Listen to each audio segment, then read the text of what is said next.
that blob? Oh, you caught me. I'm in the hallways of Harvard and working on a very complex math problem. Oh, I must be very smart. You need therapy from Robin Williams. Yeah, but I'm gonna reject him at first and be mean to him about his passed away wife. Those are your defenses from your rough childhood. Right, but it's not my fault. It's not your fault. Hey, it's not your fault. Stop it. Don't you know Stop it. that it's not your fault? Stop. Oh! Do you get it now? Yes, all my problems are fixed. That's all that it takes. Then you make a movie about it. That was actually their relationship in real life at the time. No way. Oh no. You know, I didn't realize that it was about a guy named Will Hunting. I thought it was like, hey, you're gonna go hunting? Here's Goodwill. I didn't know. I just didn't know. You just didn't know. It's not your fault. There is no way for me to know. Don't you see that? I see that. I also see that every time you exhale, the breath goes out the eyeball holes of that mask and fogs up your glasses. Well, I really hope they can see it, but unlikely. That's how lions work. Oh, they breathe out of their eye holes? Yeah, did you not know that? I didn't know that, but it's not my fault. What do you think about the two of us doing a sick dance break? I feel pretty good. 1, 2, 3, go! You've got to do better than that, Mr. Levi.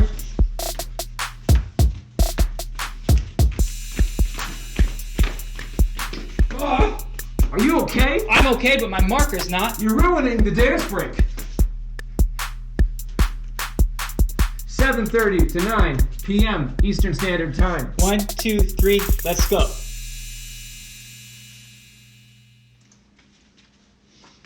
Good morning, sleepyheads. Well, you have to wipe it off now. No, use your rag. No. I'll use a different rag. But you have to wash this. It's water.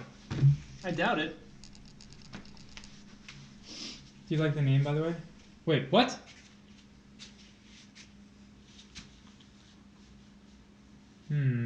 What? No, that was from last night. Yeah, I know. It should have said something. What it should have just said. Well, it should have, like, done something. You could have said that about a lot of people. Oh my gosh, look at all our viewers. They're piling up, One on top of the single one. accruing. Our viewers are accruing. Actually, that's not true. We accrue viewers. So it's something that, I think it's transitive. well, would you say layers of mineral deposits accrue in my toilet? I don't know. I've heard it both ways, but I feel like... Did you just do an announcement? Is that what that is? Yeah. Hello, here in the moment. Hi, here in the moment. We were just talking about you. Mm-hmm. Don't worry, only terrible things. Let's do... You have children after this? Yes. That's good for you. You both have children after this. Okay. Let's go to the Reddit subreddit. Oh. That didn't work. Reddit-did-do. How now, brown cow? All right. This is a terrible looking question, but we're gonna do it. What's happening? This is good. What? This stream is brought to you by Sparkling Ice. Black Green? cherry, Oh, there we go. naturally flavored sparkling water with antioxidants and vitamins. Check it out. 0 sugar. Cameraman, can we have you zoom in on this? Great. Or just block it. All right. So we got this question here. Brady, you think you can do this guy? Try. No promises. All right. I'm gonna get rid of the answers. Really putting a lot of faith in me, Lee Ward. Yep. I didn't mean to grab the blue. I wanted an orange. All right. what this one is testing is simple. It's order of operations. Can you perform some arithmetic manipulations, not even manipulations, just arithmetic operations in the correct order? Do you add? Do you multiply first? Do you do exponents? Do you do parentheses? That is what this question is testing you on. So I'm going to write this out. -3 minus 2 squared plus -1 cubed over. Here's the kicker. How much time each day should I study for the ACT to improve? Well, there's no single time that's like, that's what you need to do. It's about what you do, not how long you do it. So, here in the moment, how many times have you taken the ACT so far? Like the official. And are you going to be taking one in October? There's a lot of moving parts here that we'd have to know. Plus 4 times 2. You're taking it 2 times, you're taking the October. Got it. Okay. And you don't need to say actual scores, but how many points did you go up from the first one to the second one? While you're writing that, order of operations. Please excuse my dear Aunt Sally. Levi, do you say PEMDAS or PEMDAS? I say PEMDAS. PEMDAS. Hey, going up 2 points is very good. I don't know why you have a little sad robot face. That's good. Okay. And are you a junior or are you a senior? That's the next question for you. Sorry, would you say PEMDAS or PEMDAS? DAS. PEMDAS. DAS PEM. It's the German pronunciation. Yeah. You're a senior. Okay. So this might be your last one. You could do December if I'm not mistaken. But you want to be done with this. Okay. Not a lot of time until the next ACT. It's coming up soon. If you can do a section a night. So there's not a lot of time left. A section a night, and these are time sections, and right after you do it, you grade it, see what you got wrong, and figure out how to not make the same mistake next time. That would be probably more than, the longest section is math, which is 60 minutes. Is there a particular section that you're trying to really get up? You want to get all of them up. It's like the average is from all of them, so any point you get in any of the sections can help towards your average. Easiest points to get, grammar, once you know the rules really well. Science and math, I'm applying for pre-med major. Got it. Okay. Yeah. Are you comfortable with your English and reading scores as they are? Is it really science and math that you're most concerned about?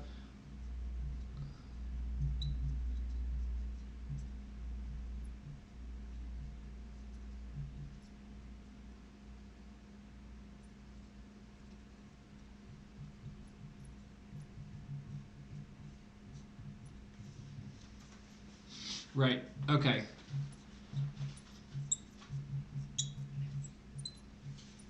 So the thing is, just doing sections will not do anything for you besides helping you with timing.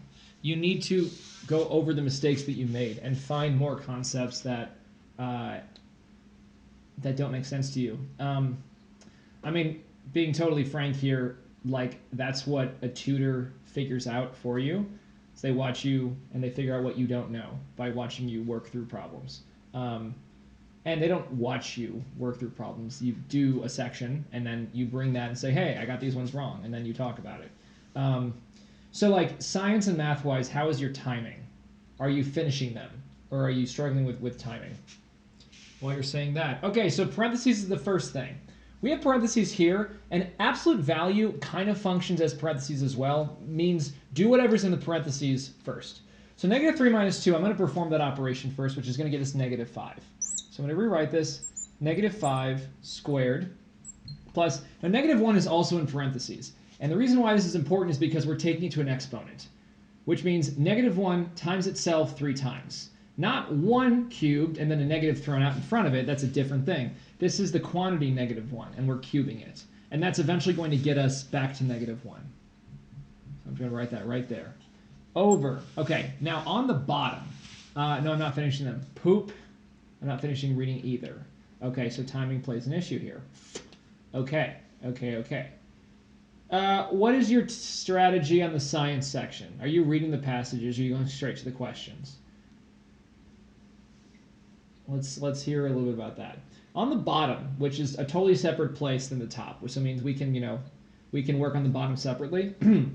Multiplication is the first thing we see in order of operations that we have to do. So this is going to become 8.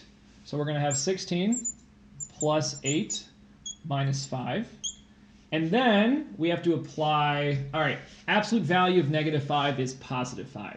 So this is going to become +5, and we're going to be squaring that. And plus -1 is just -1. On the bottom, 16 plus 8 minus 5, that's all addition and subtraction. So we can just do that from left to right. 16 plus 8 is 24. 24 minus 5 is going to be 19.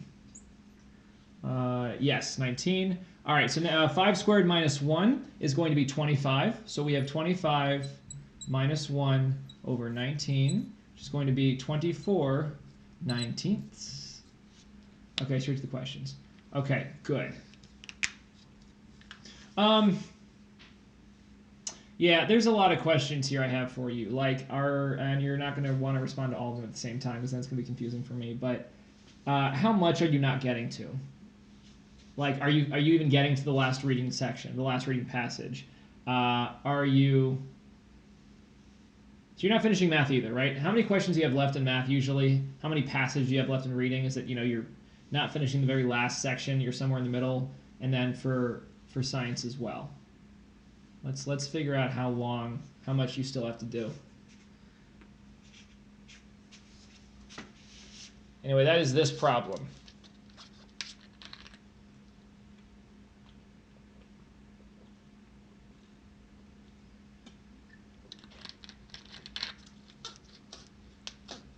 Yeah, okay, that's good. Yeah, if they're hard, it's not like more time is going to help you if you don't understand the concept, or if you never learned it, which is probably more the case. What's preventing you from getting a better score? Is it your accuracy, or is it the fact that you're not finishing? Because it sounds like if it's only 2 to 3 questions, timing is not as much of an issue. You're just not getting as many right. Is that the case here? That it's like about getting them right? Accuracy, Chief. Got it. Got it. Okay. Not that.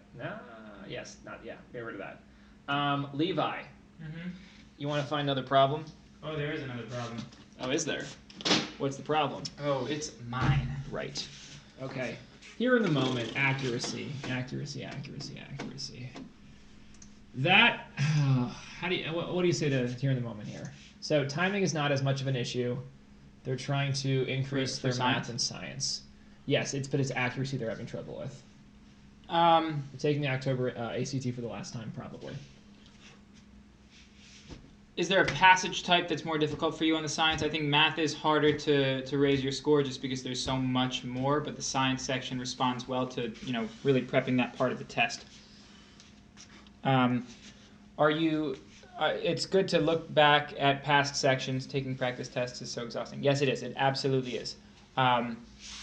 Don't take a full practice test. You don't even necessarily need to take a full practice section. On the science, I would say, pick a passage type, like the conflicting viewpoints one, where it's all text mainly. I don't know if you've been on the stream for us to talk about that, but when you actually do take the test, I don't know, do you recommend, I always recommend they leave that till the end.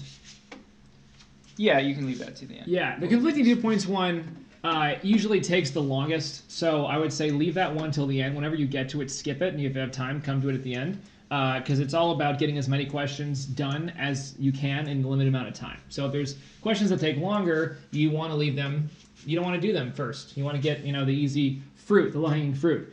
I suffer so much. How much do college grades matter, and does it matter that much in college you go to? Those are all very large questions. When you say college grades, like the grades you actually are getting in college, it depends what you plan on doing afterward. If you are applying to grad school, yeah, exactly. Here in the moment's got it. Applying to grad school, certain schools have GPAs that they're kind of, the limits you have to be above to actually be a contender. Does it matter that much what college you go to? Also depends on what you want to do. There are certain, if you want to end up in the high finance or consulting world, they definitely recruit at, top tier schools. Yeah, exactly. Pre-meds and pre-law. Yeah. But there's a ton of college grads and tons of jobs, and it matters, what skills you actually got. So like as soon as you get your first job, at least in my mind, they stop mattering. No one's going to ask you to see your transcripts anymore. It's going to, they're going to talk to your previous employer and see how good you were at your job. That's what's going to matter. So I don't know what you're studying. I don't know what you think you want to do. I don't know who you think you are. How do you know if certifications are more useful or grad school is better? It depends completely on the industry. I would say that's something you can probably look up. You can also talk to employers in that industry and see, kind of on average what they're looking for. So, it all depends is the short answer. I'm going to take a bite of my sandwich. You should keep them entertained. Here in the moment, let's do a science passage together. Or, a bit of one. Yeah, also, Chopper, if you have more questions, ask them. Even if it's like the college application process, ask us questions about that. I'm going to do this question here in the moment, and then we can pull up a science passage, and we'll go through a couple of questions, okay? Because there's a general approach that I would recommend. Let me make this a little bit bigger. Brady, can you link this on Reddit? Yep. Thank you. Okay, so question type. Let's do that first. We have shines versus shown, shining, shined. This is at the very least tense. There might be plural versus singular, but I don't think so. Okay, so let's find tense. When you have a tense question like this, you need to look for other verbs. Look at other verbs around it. This is not it's not a totally cut and dry approach because tenses can change inside even a single sentence. You could say, after I got home, so past tense, after I get home, I will go to the zoo, right? So that's present and then future tense. So you have to be aware of the context. But let's look for other verbs here. We have the morning sun blank through wind-whipped branches creates an odd effect in the artist's studio. Ah, okay. So, part of this is, okay, so this is even harder than I expected it to be. We need to identify our independent clause. The verb to shine is not it's not the active verb in the sentence. It's not the thing that's actually happening. Because we want the morning sun that shines through the window, the wind-whipped branches, creates. The verb is creates in this sentence, okay? So shine, we're not trying to conjugate that and actually look for tense at all. What we're doing is we're trying to make sure that the beginning of our sentence doesn't create its own independent clause too early. We want to say that the morning sun creates an odd effect. So we can't say the morning sun shines or the morning sun shone or the morning sun shined, because that would make shine into the active verb. We don't want that because we want to say the morning sun created an odd effect in the artist's studio. We're basically having one big subject of the sentence, which is the morning sun shining through wind-whipped branches. That whole idea. So shining is the verb the verb we want to do. It's shining. It's the present participle. It's not the active verb of this sentence. ING verbs, if you have an ING at the end of the verb, is never the active verb of the sentence. That's what we want here. This is a difficult question. If you're confused, shown versus shined, shown, not that either of them are correct, but shown doesn't take an object. Shined does. I will explain that in more detail. So, I shined my shoes. The sun shone through the window. They're both past tense, but shone does not take a direct object. You have to say the light shone, or the she shone with passion, but you shined your shoes. I don't know, you shined the metal, although you polished the metal, something like that. So you have to say you shined a thing, or if there's no thing being shined, then it's shown. My shoes shone after I shined them. My shoes shone after... Her shoes shone after she shined them. Anyway, that's unhelpful. This is a difficult question. It's not... It is tense to an extent, but you need to realize that your active verb is create, so you don't want to make to shine into your active verb. It needs to be the present participle shining. That is difficult. Okay, here in the moment. Are you still here? Say hi, and then we can hop to some science questions.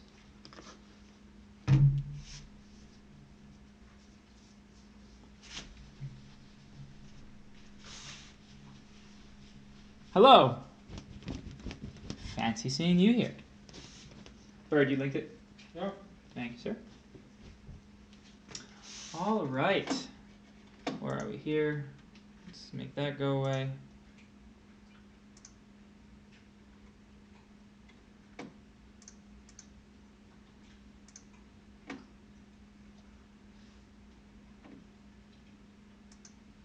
All right. Let's go to ACT.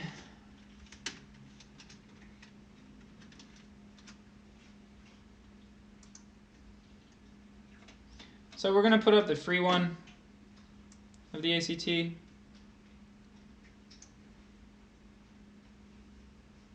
This one. Yeah, nice.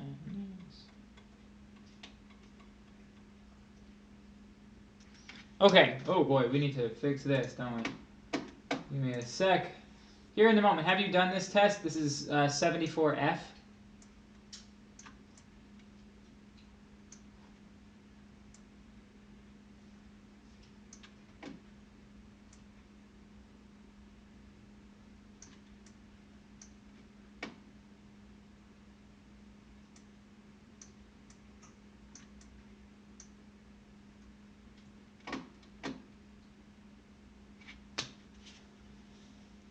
Okay, cool. So this is just the very first passage. What? Okay. Very first passage. Let us read, not the passage, we're going to skip to the questions immediately. Is this large enough to read? Can you read the text here, or do I need to zoom in more? I'm happy to do that.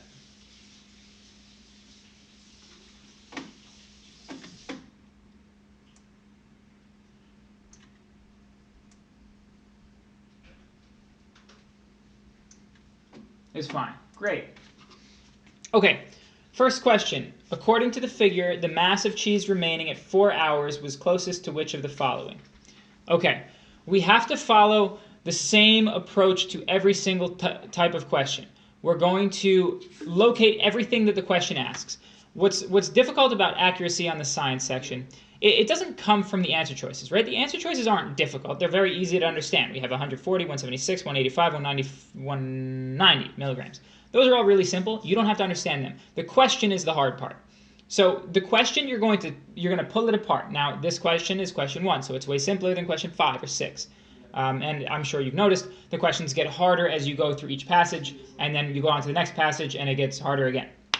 So according to figure 1, obviously it tells you where to go. Right? I'm going to take this approach on this one that's more straightforward and less complex. Then we're going to go to a more complex one. And it's the same exact approach every time. So we go to figure 1, which is this one right here.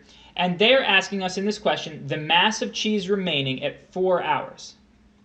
Okay, so we need to figure out that. We need to find cheese, 4 hours, and the mass of that cheese. I'm looking for a massive cheese. Are you? Yeah, just a massive cheese. Oh my gosh. So big. How massive? At least 4 hours. Wow. Okay, so we're going to find 4 hours massive cheese. Let's not think about it that way. That's super misleading.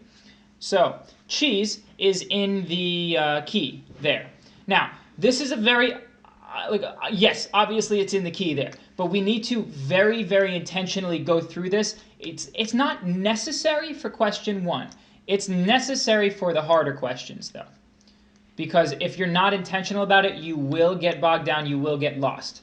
the way to stay away from being lost is use everything in the question and make sure you understand every piece. So that first thing is according to figure 1. Thanks for the follow. Hello. Ask questions in the chat or in Discord or on Reddit or wherever you want to ask questions, and we will hopefully be able to see those things. And we will answer your questions. Okay, so we have figure 1. We're there. Then they say the mass of cheese remaining at 4 hours. We're going to figure that out. Where's cheese? Well, it looks like it's the clear bar. That's what the key tells us. And we want the mass remaining at 4 hours. Well, we need to find time, or hours. That's the x-axis down here is time in hours. And then we see 4, so that'll be 4 hours. That makes sense. And so it's that second set of bars over the 4. And we want the mass of cheese remaining. Looks like the y-axis is called mass of food remaining in milligrams. Be careful of your units. Sometimes the table is in grams, and then they ask for milligrams, so you have to pay attention. It says which of the following is closest to the mass of cheese at 4 hours. So it looks like cheese is around 180-ish, a little less than 180. No? A little more? Slightly more than 180. Actually, it looks like it's halfway between 180 and 190. Yes. So I would go with 185. So I think the answer to this question is C. They'll never make you round where you're actually close to 2 answers. It will be clear, and as it is here. So we just did number 1. Number 2 is going to be slightly more complicated, and we'll get to it. Or we're not going to get to it. Let's skip to a more difficult question. Okay, let's go to number 5. Number 5 says, a student predicted that the bee Germanica would eat less cat food than ham by the end of the study. Okay, now we haven't done the other questions, so you wouldn't want to do 1 and then 5. Hey Purvis, how are you? Welcome back. Obviously you want to do 1, 2, 3, 4, and 5, and we would have figured out that bee Germanica, I think, is fly or something? Cockroaches. These are cockroaches. Okay, so we have cockroaches, and they are eating this food. So, student B predicted the student predicted bee Germanica would eat less cat food than ham by the end of the study. So that means they're eating more ham than cat food. Uh-oh, I'm back from AFK. What's AFK? I don't know what that is. Ian Frank? Nope. I'm sorry I didn't respond. That's fine. I haven't asked you any questions, but I hope you were paying attention. Away from keyboard. Oh, that's what that means. All right. We're doing number 5 now. We're just taking it piece by piece. If you don't understand the whole question, break it down into the little things. You have to. That is how you keep this section understandable for yourself, because you don't have time to read the passage. So we're talking about these cockroaches eating less cheese than ham? No, less cat food than ham. That's what this person is saying. The student says the cockroach has eaten less food than ham. Do the data in figure 1 support this prediction? Okay.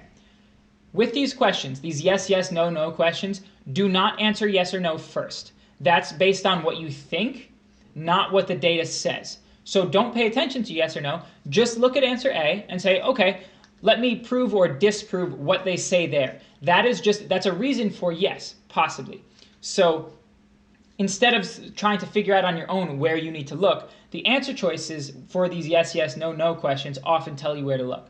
So we just are trying to prove the truth, whether or not this is true in A. At 28 hours, the mass of cat food remaining was about 55 mg greater than the mass of ham remaining.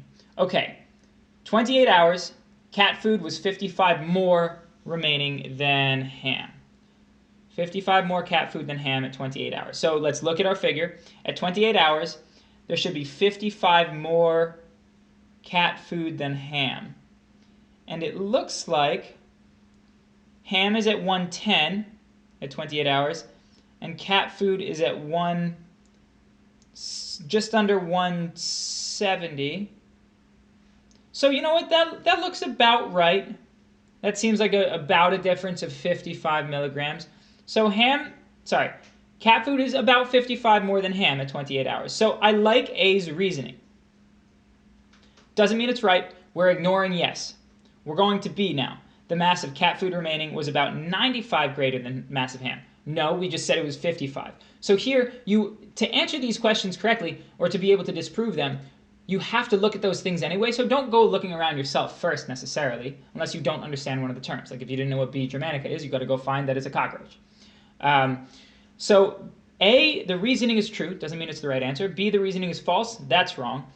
And C says at 28 hours, the mass of cat food remaining was 55 less than ham. That's not true. We said cat food was 55 more than ham. And then D, the mass of cat food remaining was about 95 less. Oh, so we don't even have to figure out yes or no. We're not even really answering the question they asked.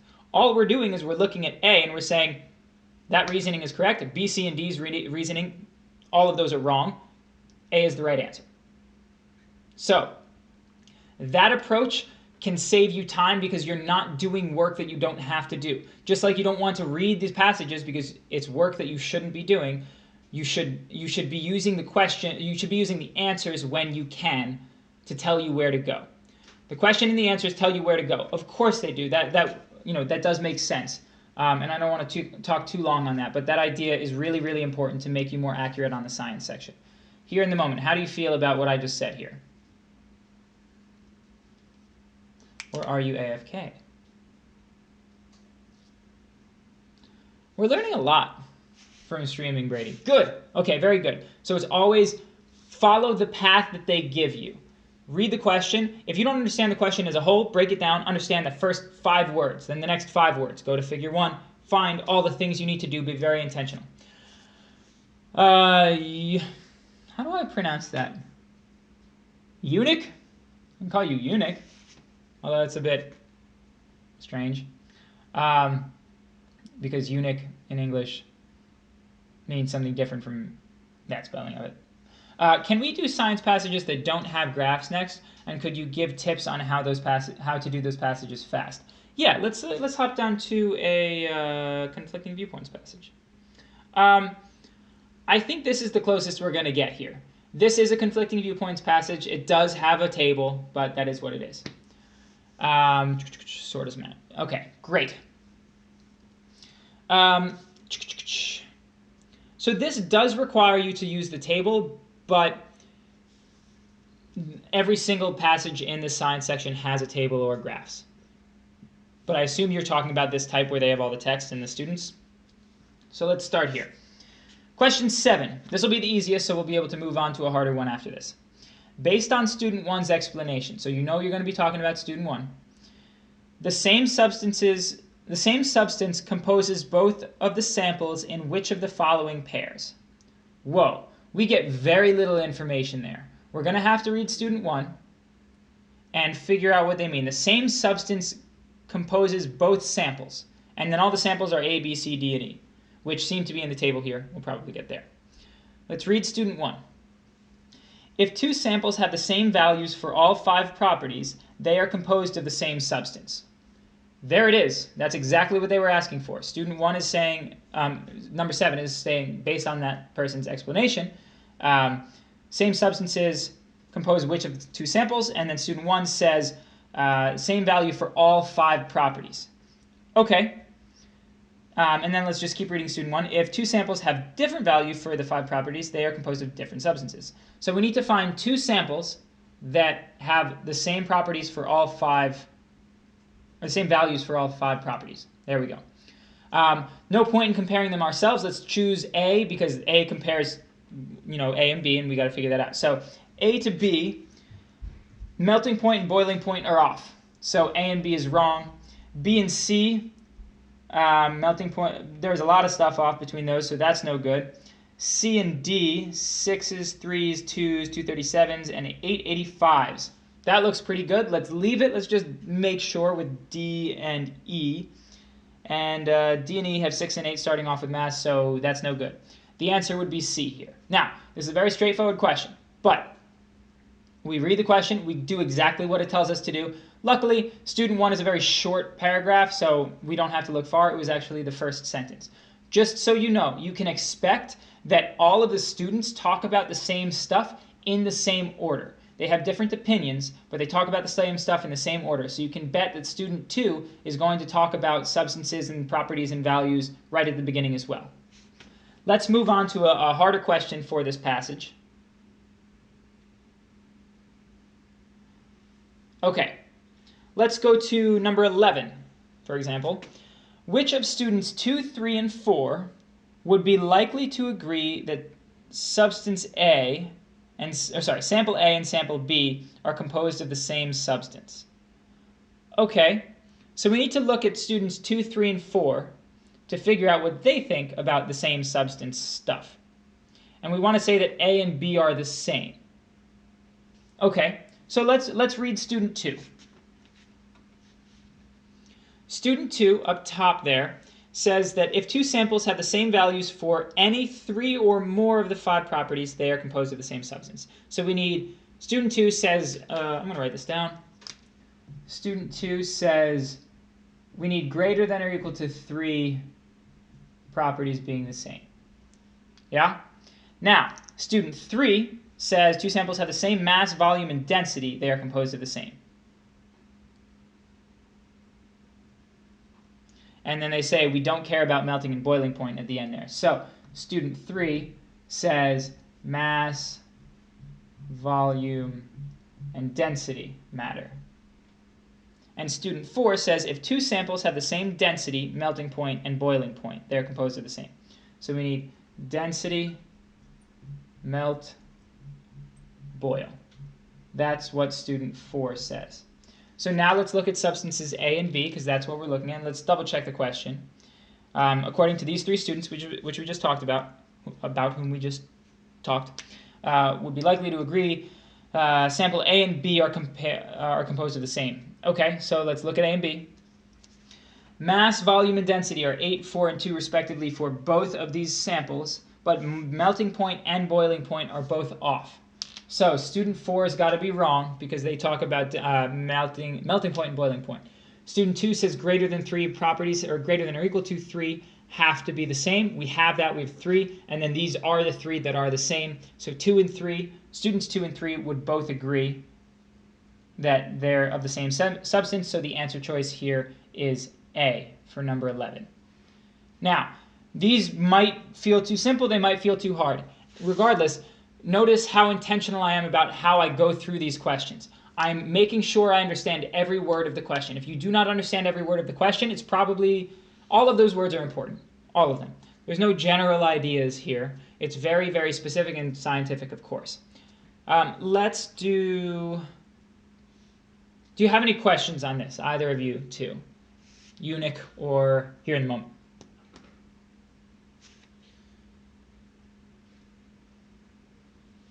Huh? What you think? I'll be right back. No questions. Okay. So let me just erase this guy.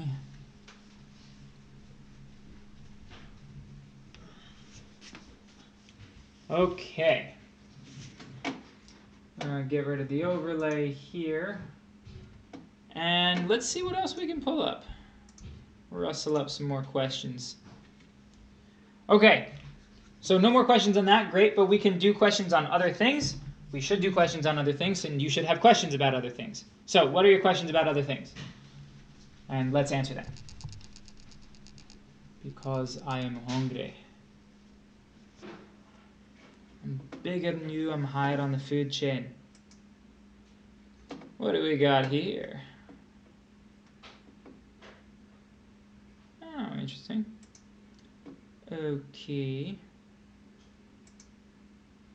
I'm gonna go to SAT stuff. Unless do either of you have questions or anybody else? You must ask your questions.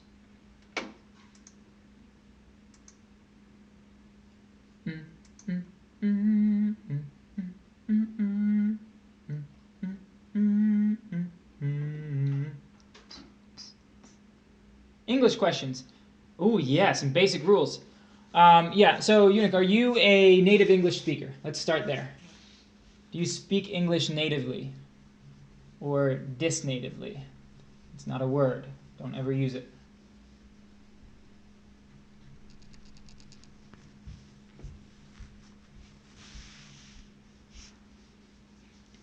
is important. You're a quiet English speaker. Let's talk about independent clauses. If we're doing basic rules, let's do independent clauses. No, I won't use yellow. Eunuch, answer me. Are you a native English speaker? No, but I just graduated from an American international high school. Oh, cool. Thank you. So, independent clauses is where we're going to start. Here in the moment, what is an independent clause?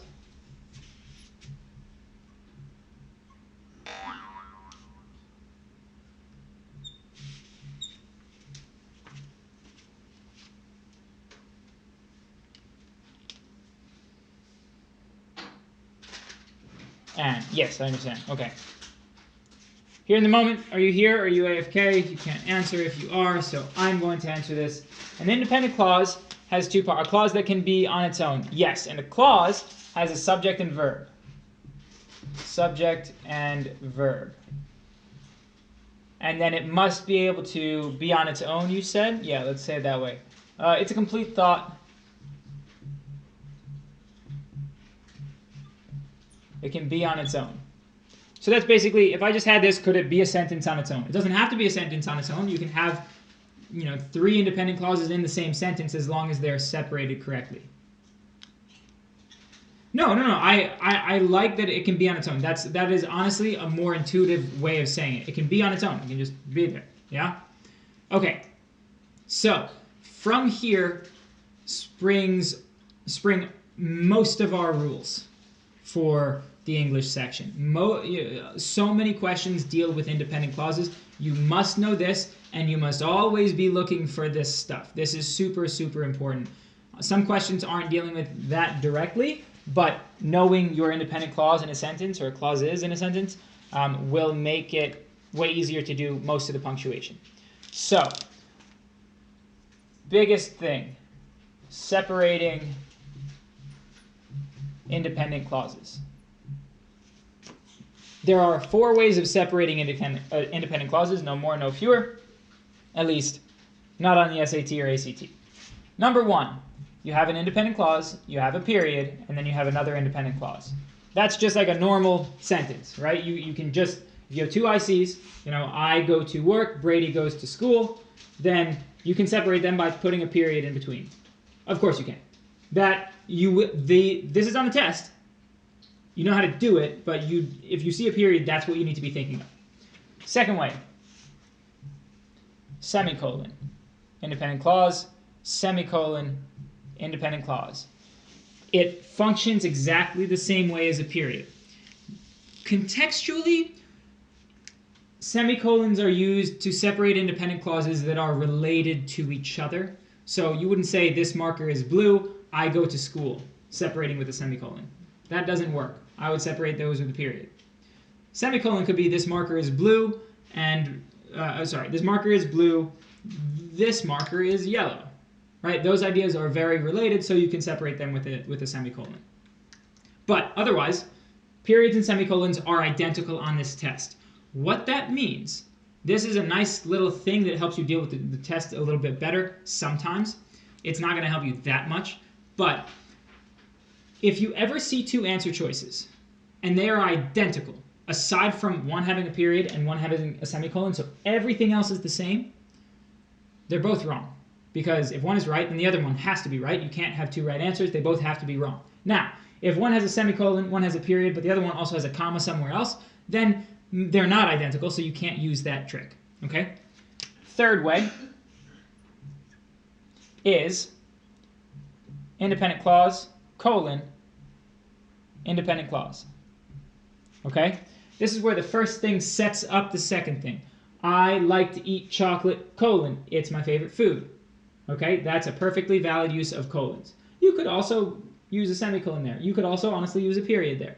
But colons set up the next thing. So you wouldn't say this marker is blue, this marker is yellow, because this marker is blue does not set up that this marker is yellow. I would use one of those 2. Okay? You're not going to be asked to differentiate between these 3 all that often, contextually even. The rules are more important. These are the three main ways of separating ICs. The fourth way, and the only other way, is IC, and then we have comma fanboys. And then another IC. Okay? Comma fanboys stands for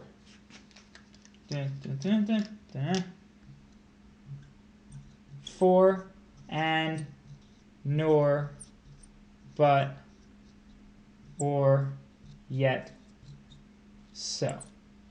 Commas before them. Okay? These are the only four uses. Yes, I will give you some examples. These are the only four ways of separating independent clauses. There is no other way. If you realize that you have two independent clauses in one sentence, you can't do anything aside from use these four. That is why, eliminating wrong answers is so straightforward on the English section of the ACT and the writing section of the SAT when you're dealing with independent clauses and separating them, because these are the four. You cannot do these two things. You cannot do IC with nothing in between them. You can't. This is wrong. You cannot do IC and IC. That's also wrong. You also cannot do IC, comma, IC. That's also wrong. Examples of these that might look nice. I walk to school and he bikes. This is wrong. You cannot use the word and to separate two independent clauses. We have an independent clause here. I walk, that's your subject, that's your verb. I walk to school can stand alone. He bikes, sure, subject, verb, and it's a complete thought. He bikes, sure. But separating these two is just the word and. That's not good enough. You either need to put a comma to have a comma fanboys for this fourth way, or you could put a period. You can't put a period and then and, because then this and he bikes is no longer an independent clause. I hope this makes sense, because something like this looks very nice, right? It contextually makes sense. I walk to school and he bikes. Yeah, that sounds fine. It's not about sound. It's about those four rules. You have to follow them every single time. There is no exception on either test. There is not a single exception. Dashes do not separate independent clauses. Nothing doesn't separate independent clauses, and does not. Commas by themselves do not. You have to do these four ways. You understand this? Yes. Okay, great. Now, let's do some colon stuff. Some colon examples. Okay, so these are the only uses. Let's just start at the top. Periods are only used to separate ICs on the test. Semicolons are only used to separate ICs on the test. There's no semicolon listing stuff at all. There's none of that. Comma fanboys, only used to separate independent clauses on the test. Now, you might see lions, comma, tigers, comma, and bears. That is comma fanboys, but it's not. It's a listing comma. It's a different situation. Otherwise, comma fanboys, they separate independent clauses. Now, the only one that has other uses, really, is number 3, colons. Colons do, they have a rule.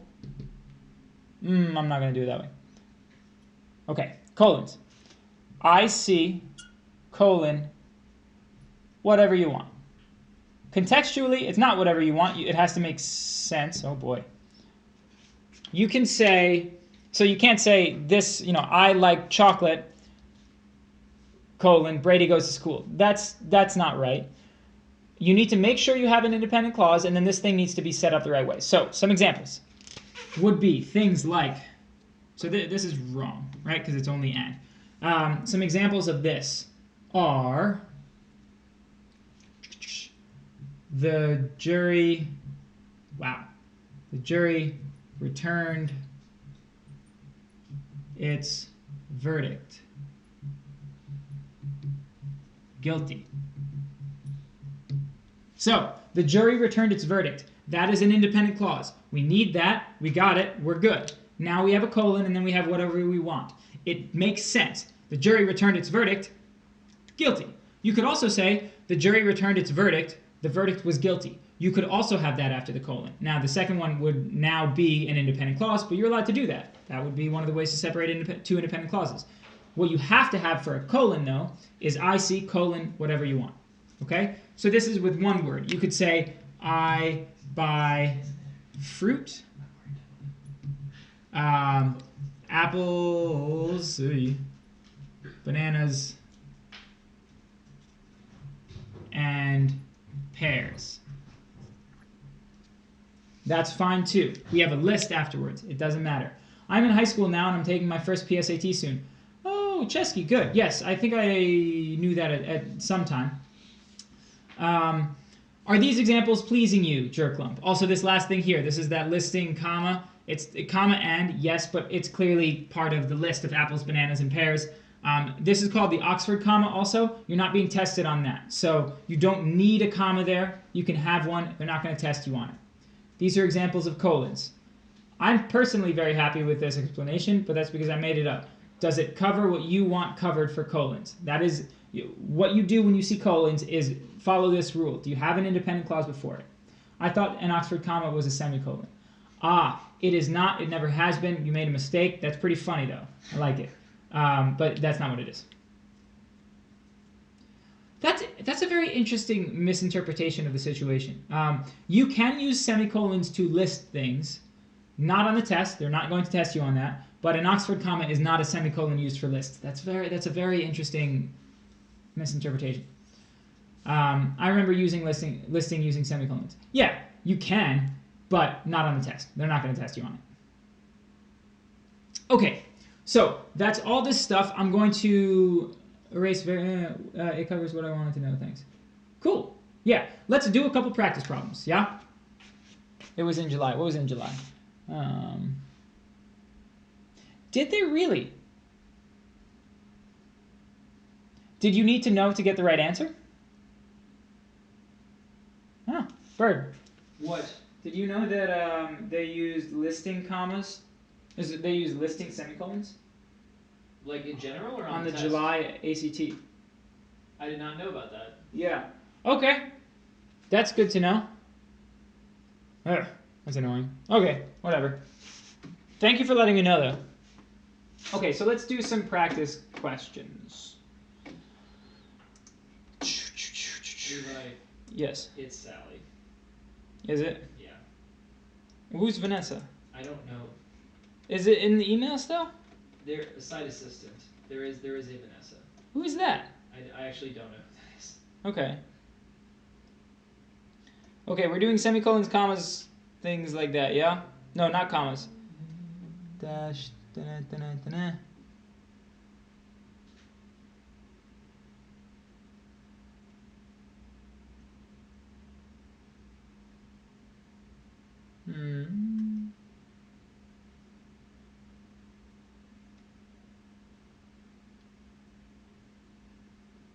I'm looking for period semicolon stuff.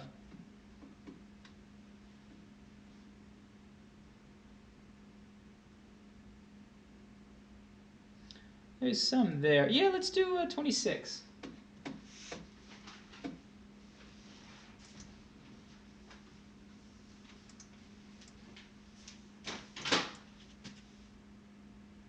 Oh. That's not who I thought that was. Well, I probably made her feel bad. Or just annoyed. Anyway. Okay. So let's do number 26 because in H they have a semicolon. So when you're doing this section and you get what is clearly a punctuation question, do the easiest punctuation first. That doesn't mean do commas. Commas are the most common, but they're by far the hardest punctuation on the English section of the ACT, writing section of the SAT, yada, yada, yada. We're going to start with semicolons here. What we need for semicolons is two independent clauses. Let us see with H.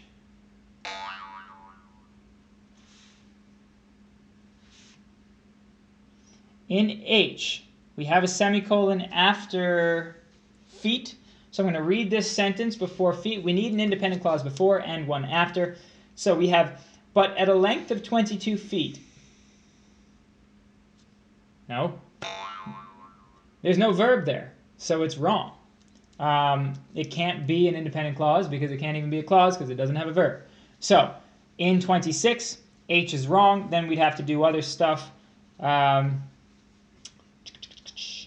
think the answer would be A or F. But we dealt with the semicolon stuff, so let's move on. Do you know where the mouse is? Jared Glump sent some audio recordings. Jared Glump, thank you so much. You know what we're thanking you for. Yes, we thank you.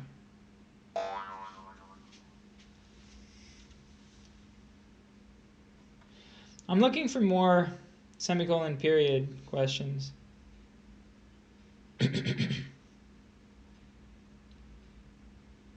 Oh yeah. 51. We got another one here. We got a dash, we got a colon, we got a semicolon, we have a comma. So let's do the easiest one first, which would be a semicolon or colon.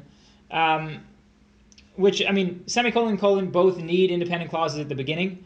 So let's just read that first part of the sentence. In fact, scientists in 1934 recorded a surface wind speed of 231 miles per hour. Yeah. In fact, scientists in 1934 recorded, so we have scientists recorded. That's our subject, that's our verb. This whole thing, it can stand alone. They recorded this speed of 231 miles an hour. Great. We have an IC before. Now, do we have one after? That one will differentiate between a colon. Actually, it doesn't even. Well, if we don't have one after, then it can't be a semicolon. So let's see. One of the fastest ever recorded. That's all it says. That's not an independent clause after the semicolon or colon or whatever this is. So by not having an independent clause after, we cannot use the semicolon. That is the approach we take every single time. Just try to look at the rule. It's not that hard. It's IC, semicolon, IC. We don't have an IC after, so it cannot be a semicolon. Now, there's other stuff to deal with in this question. The colon could work. I actually like it quite a bit. Parentheses. Are the parentheses in the colon one? Oh, yes. Okay. So the parentheses are an issue, but I want to move on and make Grady do some stuff. So we can come back to this punctuation stuff later if you would like, later tonight even, but I need to take a break. Did you finish this question? No, but I don't, because I would have to explain dashes and commas. I'll do it real quick. Okay. It'll take a sec. So with the parentheses, you should be able to take out the stuff inside the parentheses, and it should still be okay. But in this case, we'd said, recorded a surface wind speed, nothing. One of the fastest ever recorded. That information is essential, so you cannot use the parentheses there. So that gets rid of the colon option, that gets rid of the semicolon option. With D, you have two commas surrounding of 231 miles an hour. That's similar to having two parentheses. That's what designates an interrupting element, which is a non-essential in the middle of a sentence. The way that you test if you can have that is that you remove it, and you see if the sentence still stands. But we'd have the same problem that we would have with the parentheses. If you took out of 231 miles per hour, you'd lose an essential piece of information, and the sentence wouldn't really make sense anymore. Scientists recorded a surface wind speed, one of the fastest ever recorded. Can't do that, which leaves you with B. B is an acceptable use of the dash. It is separating a non-essential from the rest of the independent clause. Anyway, all right, good. What are we doing now, Levi? Math? Who's got questions? Who's got questions? I thought dashes need two. Jerklump, dashes need two when they're interrupting element dashes. Okay? So, when you use two commas to separate something in the middle that's interrupting, you could also use two dashes in that respect, but you don't need to use dashes only for that. You could use a dash, I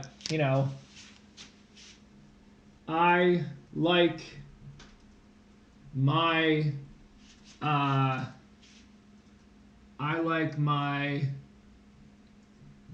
cat dash gato. It wouldn't really be needed here, but in this case, this right here, that's the independent clause. This right here is the non-essential. So you would not need a dash afterward because there's nothing there. It's a bad example, but dashes do not only come in twos. They come in twos when they're doing what those two commas do, but they can also just be one. I almost think of them like a colon. Like in that last sentence, it was, let me pull that up one more time. A colon would not be the worst thing in the world here. It's just the parentheses option doesn't really work. If you had a colon after a speed of 231 miles an hour, colon, one of the fastest ever recorded, then that's pretty good. It's like explaining how fast that speed is. So it's a non-essential, which is why we need to separate it somehow. A dash is one of the ways to separate it. A comma would also be acceptable. Dashes are very much like commas in the respect of, let's see, he didn't talk about comma usages, but commas are used to separate non-essentials. Dashes also share that function with them. All right, let's see what else we got here. Oh, this is 1 hour ago. Let's see what's hot. Well, I'm going to Discord first. Questions for stream? Nope. Reddit. Reddit. Hey, Levi, did you read it? Mm-hmm. Oh, so you read it. Mm-hmm. Yeah, that makes sense. Okay. All right. Let's see what's new on the ACT Reddit. Yeah, that'll be fun. Hey, Bird. Yeah. The student you had, Justin. Do you remember his last name? When did I have him? You said he's like very smart and kind of funny the way he talks. He's really clearly very smart. Oh, and during classes. I thought you meant private student. No, but I have two Justins and I don't know his last name. Oh. Let's see. Anyone got any questions? I guess I'll go on the SAT Discord. One sec, Levi. Mm-hmm. Can you show me can you bring up their two last names here? Do you have them on a piece of paper? Yes. Okay, any questions here? All right, this is something. This is something. We need something. This is from 2 hours ago, so Levi, we probably are too late to this one. But you could potentially link it. All right. Mm-hmm. Uh-huh. Mm-hmm. That's one that I had. Short, kind of funny. Roundish. Yeah. All right. We're going to do some math. Some crystal math. That's probably not a good joke to make.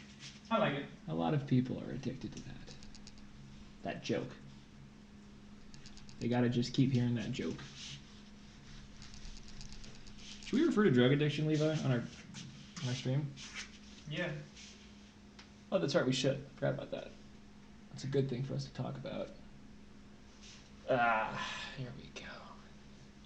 Just got to get rid of all this. Who's excited? Who is excited? Everybody's excited. You read the things I cared in high school? I did Here in the Moment by O'Brien. Tim O'Brien. Tim O'Brien. Yes, that was a solid book. There's a lot of things that they used to carry. Okay. Did you? Are you reading it right now? Ha. I once substitute taught a class where that was what they were talking about. And I kind of knew what to say, a little bit. I also might have looked it up on SparkNotes just to be more informed. I'm sure one of the kids did that too and was like, you just got that from SparkNotes. I don't know. Here in the moment, why do you ask? You can also just ask for curiosity's sake. We're on chapter spin. It's been a while. Chapter spin. I don't know. Yeah, I got nothing for you. Sorry, Here in the Moment. Can you jog my memory, actually? And actually, I don't think I read it in high school. I think I read it afterward, which is even worse that I don't remember. That's a while ago. That's several years ago. What happens in chapter spin?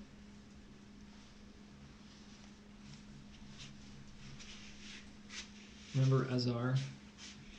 Oh, does he die? Look at the poppy. Oof. Yeah, it's all running together in my mind. Here in the moment, I'm sorry. I want to be there for you, and I want to share this reference with you. But it's been a long time.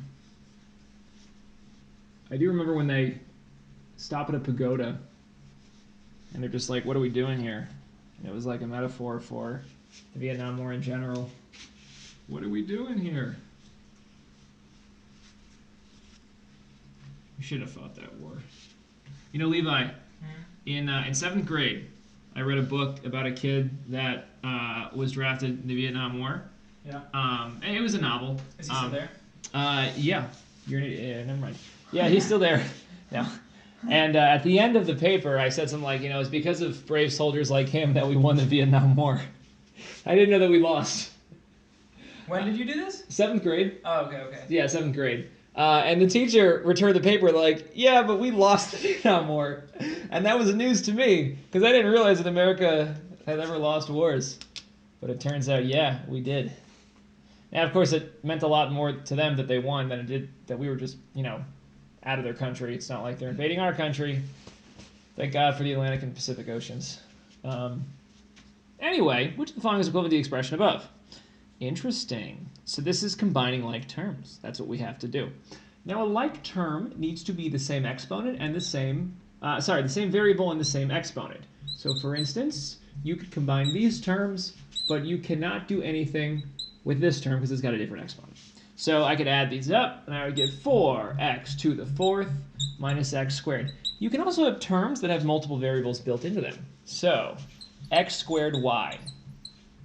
This entire thing is a term. This is the x squared y term. You could add 7x squared y, but you try to add xy squared, different term, because the exponent is attached to the y here, not the x. So you can add these together, and you get x.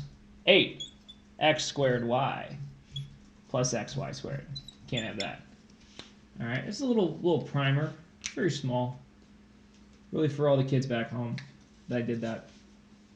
So knowing that, let's look at the terms we have. We have an x squared y term, we have a y squared term, we have an xy squared term. Do we have the same kind of terms in the right-hand side? We have an x squared y, we have an xy squared, we have a y squared. Yeah, okay. So we have 3 of the same type of terms in the first and in the second group of parentheses. So let's just focus on one. Let's focus on the x squared y. If we have x squared y, and then we are subtracting negative x squared y, that's going to be adding x squared y, which is going to give us 2x squared y. So just with that, we are possibly at, okay, you know what, I'll just cross b out, nope, and cross a out, nope, that looks like a star. So C and D are still possibilities. If you look at them, you will realize that the other 2 terms are very different. So we can just pick up another term, let's say the y squared term. We have negative 3y squared in the first set of parentheses. We are subtracting negative 3y squared, which means we're adding 3y squared. So if you have negative 3y squared plus 3y squared, they're going to cancel out, which means there's not going to be a y squared term anymore. D is a y squared term, so D is out of it. So C is going to be the answer. Yeah, just like that. You don't need to do all the work. Just enough to get by. Just enough to get by. Yawn coming. Yawn is gone. So quick. They come, they go. What goes up must come down. And what goes down, Levi? Must continue. Just kind of goes down. Yeah. All right. So that was fun. That was fun. What time is it? 8:37. Levi, we don't seem to be getting a lot of traction tonight. What do we do, my lord? We could turn into like a dance party. We could end early. Is that what you guys want? You're kind of forcing our hand here to end early. I could just do that for the next 23 minutes. But I don't think my roommates would like that. You can end early if you'd like. Oh, here in the moment says we can end early. Huh. Levi, what do you think? Well, here in the moment says good night.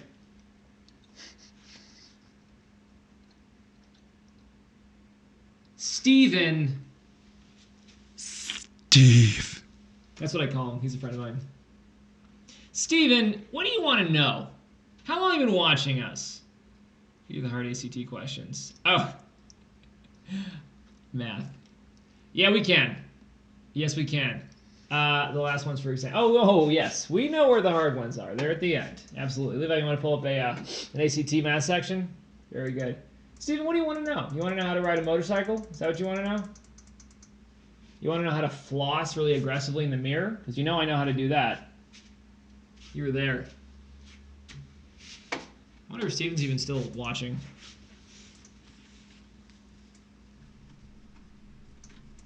Alright, you want to do this one? Yes, I do. All right, eunuch. How to make pickled yams. Well, you got to start with pickles, and you have to yam them, which involves, I think, putting them in brine. And then when you pickle them, they will turn in. You take pickles and then you yam them, so they become pickled yams. The square. Why did I square? There's no square. The graph of a function consists of 3 line segments, as shown. The graph, the coordinates, the endpoints, and 3 line segments are shown in the standard xy coordinate plane below. What is the area of the region bounded by the graph of y equals f of x, the positive y-axis, and the positive x-axis? So what they are asking here is what is the area in that trapezoidal-ish looking thing? All right? This marker is okay. It's okay. So we go down, we go over. Oh my gosh, this should be doing better. And we go down again. Oh, that's good. All right, that's out of there. So what is this area right here is what they're asking. All right. That's an irregular shape. We've got some straight lines. It's not like anything's curved. If things were curved, it'd get tricky, but but it's still a polygon. So what you can do to find the area is break it up into different shapes that you know how to take the area of. Now, I should have said that of which you know how to take the area. You're not supposed to end a sentence with a preposition. But we got a couple ways we can cut this thing up, and I'm going to cut it up the way that I know best how to cut up. We're going to give ourselves a triangle right here, and then a triangle right here, and we have a rectangle, okay? So the triangle up here, you have to look closely at what all these points are to figure out the size of these, or the length of these lines. So we have 0, 4. I probably should have written this much larger. It's too late now. This point right here has the same y value as these 2 points. These 2 points have y values of 3. So that's 3. Clearly, this has an x value of 4. Okay, so far, this y value change is from 3 to 4, which means this triangle has a height of 1. And then from this point to this point, the triangle ends at the point 2, 3. 2, 3 is an x value of 2. So therefore, if it goes from the x-axis to 2, that is a side length of 2. So that triangle right there, if we want to calculate that first, we're going to call that A1 after the steak sauce, is 1/2 base, which is 2, times height, which is 1. And that's going to end up giving us 1/2 times 2 is just 1 times 1 is going to give us 1. So that is the first part of our area. All right. Then we have this large looking rectangle. This rectangle goes up till 3. And then this side goes up until we hit the line that corresponds with that point there. That point there has an x value of 3. So this bottom from here to here is also 3. So that's going to be our A2. And our A2 is a 3 by 3 rectangle, which is 9. So far we have 1 and 9. And then our last triangle here. We've already calculated a lot of things. So the height of this triangle is 3. We already know that. This distance here, it's from, so the x value. So this is 3. That's the x value, that right there. This is a distance of 3. That is the actual x point 3. And then this is 5, which means that this distance is 2. So A3 is going to be 1/2. Base is 2. Height is 3. 1/2 times 2 is 1, times 3 is 3. So the total area we have is 1 plus 9 plus 3, which is equal to 13. We have 1 plus 9 plus 3. It's equal to 13. 13 is B. That's an option. Yakunak. What do you think about that one? Do you like that one? Would you like me to continue? Would you like me to do this one again? And try to say everything, as I said, to the line? Or you want to just, keep going? I think I know what you want. Can we do a harder question? Yeah, Levi, why don't you pick a harder question here? What is this, Dude, 49? I'm sorry. I thought Eunuch was not smart, so I picked an easy one. Okay. Yeah, tell Eunuch that. That's real smart. All right, 59. This is going to be a fun one for you. Not this one.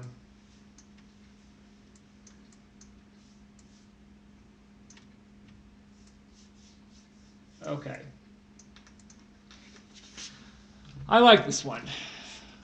For negative pi over 2 is less than or equal to theta, which is less than or equal to pi over 2, the absolute value of sine theta is greater than or equal to 1 for all, is true, for all and only the values of theta in which of the following sets. Yehunik, any ideas here? Are you stumped? Ha, ha, ha, ha, ha, ha. What are you thinking, Yehunik? I'm relying on you here. I don't know what's going on. That's not true. I've done this question before. But don't tell Yehunik.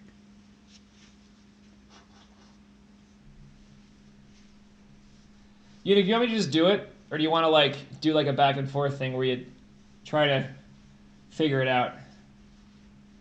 Seeing as you're the only person that's actually really interacting right now.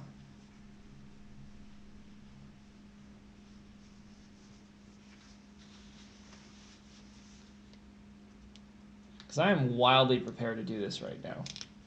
You think I'm not? You think I'm joking? I'll do this. I'll do the crap out of this question. Here in the moment, that's right. Yeah, I know you're there. Sorry. Sorry here. Sorry if I'm late. It's okay, Eunuch. I couldn't be mad at you if I tried. And I tried. I didn't know. Has Eunuch watched this before? No, I don't think so. Eunuch's new. Well, Eunuch, I take your kind of lack of response as a trigger to continue going here. So, you need to know your unit circle here for this to make sense, okay? The angle negative pi over 2 and pi over 2 correspond with, so this is 0, this is pi over 2, and so negative pi over 2 would be rotating the opposite direction to get here, negative pi over 2. So we're talking about angles that are between here and here. Basically all of those angles right there, okay? So the absolute value of sine theta is greater than or equal to 1. Well, sine cannot be larger than 1. The largest the sine ever gets is 1. Think about what sine means. Sine is the ratio of the opposites of the hypotenuse. And if that's the case, in a right triangle, a hypotenuse is always the largest side. Just that's how right triangles work. So this ratio could never be greater than 1. In fact, it's only 1 if our angle is 90 degrees, or pi over 2.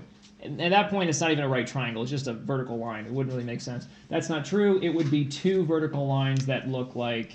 So if this is normally your right triangle, and then you keep opening up this next angle, eventually you're going to get to this. In which case, you get 2 straight parallel lines. They're never going to touch, so you lost your triangle. Sorry. Anyway, sine cannot be greater than 1. The best we can do is sine is equal to 1. So the absolute value of sine theta is equal to 1. That's kind of what we're trying to find here. If you know your unit circle pretty well, you know that the sine of an angle that gives us 1, please do not say my username, and hello. I will not say your username. Someone just said something from YouTube, and they don't want me to say their username, but they do say hello. Very interesting. The angle that has a sine of 1 is pi over 2. All right, the sine is on the y-axis, and you get to a value of 1 right at pi over 2, but we can take the absolute value of sine theta. So if we get negative 1, that will also be sufficient, because you'll take the absolute value, become positive 1. So negative pi over 2, which has normally a sine of negative 1, is now going to have a sine of positive 1 when you take its absolute value, which means only those 2 angles will have a sine value that is equal to 1. Everything else has a sine value of less than 1. And that we don't care about that. We only want sine values that are greater than 1 or equal to 1. We can't have greater because that's impossible, so we set them equal to 1, and that's what we get. Yehunik, I hope that that question was as enjoyable for you as it was for me. Any questions? Levi, look, I'm in the unit circle. Levi. Brady, get out of the unit circle. Why? You always want me to get out of the unit circle. Yeah, I do, because you're going to hurt yourself. Okay, I believe you. Whenever I'm in a unit circle, I get German. Yeah. Yeah. Yeah. Your. Boing. Very good, eunuch. Very good. All right, number 60 is actually not that bad, so we're gonna go to a different one. Let's see what else we got in this. Why would he hurt himself in the unit circle? I think that's a good question. Why would I hurt myself in the unit circle?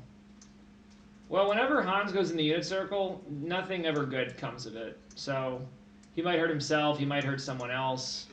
It's just not. Oh, that's close. I was almost in the unit circle for a sec. It's just not good. It's a pretty bad place for anyone to be, especially a young German boy. Given a positive integer, n, such that I to the n is equal to 1, which of the following statements about n must be true? Note, I squared is equal to negative 1. If you're familiar with the powers of I, such as sight, smell, touch, taste, smell. What's the last sound? What did I? Hearing. Yes, those are my senses. So that's the powers that I have. They're not superpowers. They're just general powers. This was not a great joke. I'm going to move on and cut my losses. Powers of I look like this. So I to the 0th power, just like anything to the 0th power, is 1. I to the 1st power, like anything to the 1st power, is itself, which is, remember, defined as the square root of negative 1. I squared is negative 1. I cubed is negative I, and I to the 4th is 1. And then the cycle continues. The next one, I to the 5th, would be I. So you get I, negative 1, negative I, 1, I, negative 1, negative I, 1, over and over and over again. Okay, so the things that give us 1 are the I to the 4ths. I mean, I to the 0th gives you 1, but it's saying that n's a positive integer, so we can't use 0. Everything that is a multiple of 4 is made of I to the 4ths, so it's going to give you 1. For instance, I to the 8th is I to the 4th to the 2nd power, and I to the 4th is 1, so 1 squared is going to give us 1. So as long as it's a multiple of 4, we're going to get it equal to 1. Which means if n, which could be any multiple of 4, is divided by 4, because it's a multiple of 4, the remainder will be 0. That has to be the case, because only I to the power of some 4, so 4n would be a good general formula for what this would have to be. You take 4n, you divide by 4, you get a number without a remainder. Okay? If you're trying to find what I to the 39th would be, you want to take out as many I to the 4ths as you can. So the closest multiple of 4 here would be 36. So this is like I to the 36 times I cubed. I'd split it up like that. I to the 36 is just a bunch of I to the 4ths. So like, now that I know that, it's I to the 4th to 9th power, it's just going to be 1, so I don't even need to worry about that. Really, this is just I cubed is the important term here. And I cubed gives you negative I. So that's going to be what this simplifies to. All right, 58. Jehunik, let me know if you have any questions. Good thing I can't get stuck in the unit circle anymore. Am I right? Yep. Good. Okay. Oh, gotta go this way now. What? Wow. Ah. Little discriminant action. Sorry, determinant action. Sometimes I forget that there are two different things.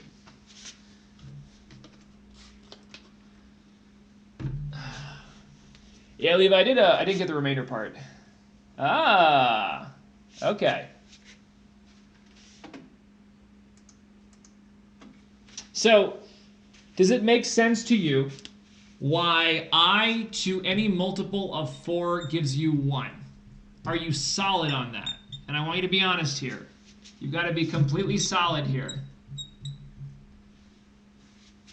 So I to the 8th, I to the 12th, I to the 40th. Anything that is a multiple of 4 is going to simplify to 1. If you're a little shaky on that, that is where we're going to have to start.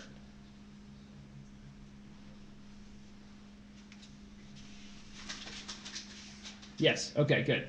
Okay, so in that problem then, they said that I to some n value gives you 1. The only way that that's possible is if n is a multiple of 4. So like all of these numbers here.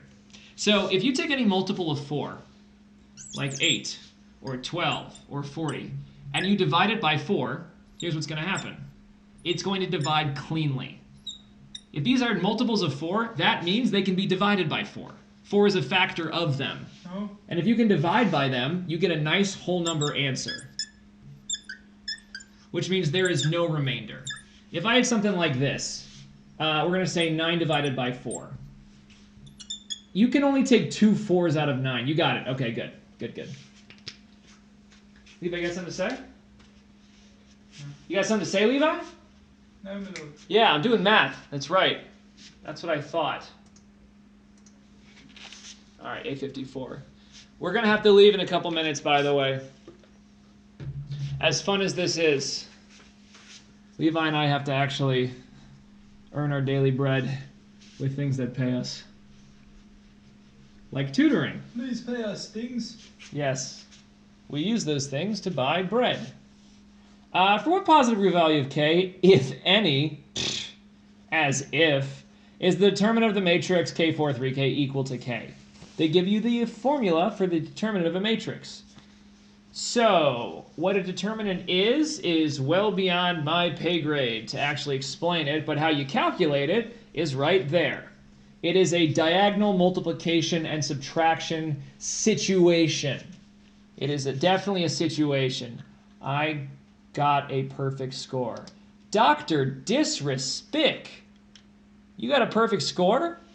You got like on the whole thing or on the math section?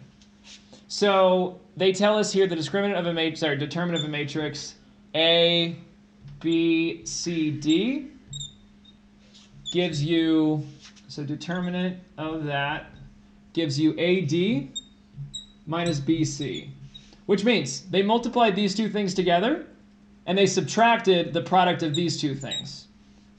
That is what the determinant is. That's how you calculate it, at least. So in this situation, we have k, 4, 3, k, and they want the determinant of that set equal to k. The determinant of this would be, we multiply these two together, we'd get k squared, and we would subtract these two multiplied together, which is 12. So k squared minus 12 has to be equal to k. This is a quadratic on the whole darn thing. That's quite impressive. That's quite impressive. One might ask, what are you doing looking up ACT and SAT prep if you got a perfect score? I believe you. And even if you did, and you don't need any more prep, watching us is a solid option. Because, especially Levi, not necessarily me, Levi is a solid guy. You watch him, you just feel more solid. If you're feeling particularly liquid or gaseous, watch him, you'll achieve more of a solidity that you might have been looking for. This is a quadratic. You need to put a quadratic in standard form. The first step. I don't care what else you do, you need to put it in standard form first. Everything needs to be on one side, 0 needs to be on the other. I have to move this k over. I'm going to subtract it. I get k squared minus k minus 12 is equal to 0. Thank God, I'm relieved. This is standard form. Now you can factor, hopefully, if it's factorable. If it's not, then you got to do quadratic formula. But factoring here, let's see, I need two numbers that multiply to negative 12 and that add to negative 1. That would be negative 4 and 3. So I can rewrite it in its factored form as k minus 4 times k plus 3 is equal to 0. And then our solutions would be 4 and negative 3 because of the factors and the way that they work. So 4 and negative 3, and we don't have negative 3 as an option, but we do have 4, which is b. So you want to put b for this one. All right, Levi, I got to go. We got to go. All right. Have a lovely evening, everybody. We like all of you. Yes, we like you very much. We'll see you next Tuesday. Good night. Take